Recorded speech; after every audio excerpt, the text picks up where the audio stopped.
വിഷയവുമായി ബന്ധപ്പെട്ട് സുരേഷ് ഗോപി ഒരു പ്രതികരണം കേരളത്തിൽ നടത്തുകയുണ്ട്, അത് ശ്രദ്ധയിൽപ്പെട്ടിരുന്നു.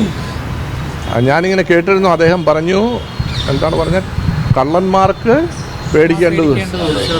അത് ഞാൻ ബഹുമാനപ്പെട്ട MP സുരേഷ് ഗോപിയോട് ചോദിക്കാനായിട്ട് താല്പര്യപ്പെടുകയാണ്.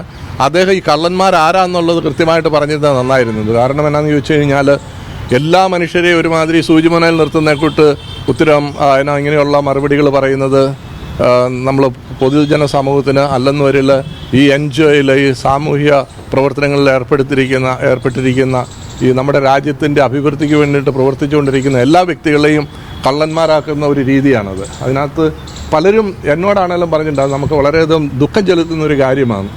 കള്ളന്മാർക്ക് മാത്രമേ പേടിക്കാനുള്ളൂ. അത് വളരെ ഒരു ബാലിശമായ ഒരു ഉത്തരമായി എന്നാണ് എനിക്ക് തോന്നുന്നത്. എന്തായാലും ഈ FCRA ബില്ലിൽ ഒരു ഭേദഗതികൾ വരുത്തിയായിരിക്കും, ഇനി മാറ്റിയത് വരുമെന്നൊക്കെയാണോ CBCയുടെ പ്രതീക്ഷ? അങ്ങനെയുള്ള പ്രതീക്ഷ കൊണ്ടാണല്ലോ നമ്മൾ ഇവരെ കാണുന്നത്. അവസാനം എന്തായിരിക്കും ഔട്ട്കം എന്ന് വന്നു കഴിഞ്ഞാൽ മാത്രമേ നമുക്ക് പറയാൻ സാധിക്കുകയുള്ളൂ. പക്ഷേ നമ്മൾ പ്രത്യാശയോടെയാണ് നമ്മൾ മുന്നോട്ട് പോകുന്നത്. ഒറ്റ സംശയം കൊണ്ട്, അതായത് CBCI വിചാരിച്ചിട്ട് നടക്കാതെ വന്നതോടുകൂടിയാണോ ഈ മേഘാലയ മുഖ്യമന്ത്രിയുടെ ഇടപെടൽ തേടിയത്? ഒരിക്കലുമല്ല. മേഘാലയ ചീഫ് മിനിസ്റ്റർ ഒരു കത്തോലിക്കൻ എന്ന നിലയിൽ he is part and parcel of CBCI. അദ്ദേഹം ഇങ്ങോട്ട് താല്പര്യം അറിയിച്ചതാണ്.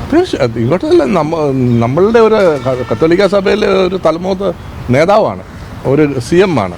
അദ്ദേഹത്തെ അടുത്ത കാലത്ത് CBCI മീറ്റിംഗ് ബാംഗ്ലൂർ വെച്ച് നടക്കുമ്പോൾ അദ്ദേഹത്തെ ഞങ്ങൾ അവാർഡ് കൊടുത്തവരെ അംഗീകരിച്ചിരുന്നതാണ്. അതിനാൽ അത് അങ്ങനെ ഒരു പ്രത്യേക രീതിയിൽ കാണേണ്ടതായിട്ടില്ല.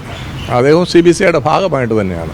കാരണം വെച്ചാൽ സഭയിൽ നിന്ന് സഭയുടെ ഇങ്ങനെ രാഷ്ട്രീയ പ്രവർത്തനങ്ങളിൽ ഏർപ്പെട്ടിരിക്കുന്ന നേതൃത്വ സ്ഥാനങ്ങളിലുള്ളവരല്ലേ കടന്നു വന്ന് ഇതിന് മീഡിയേഷൻ എന്നല്ല, ഇതിൽ ഇടപെട്ട് കാര്യങ്ങൾ നേരെയാക്കി തരിക എന്നുള്ളത് അവരുടെ കൂടെ ഉത്തരവാദിത്വമല്ലേ.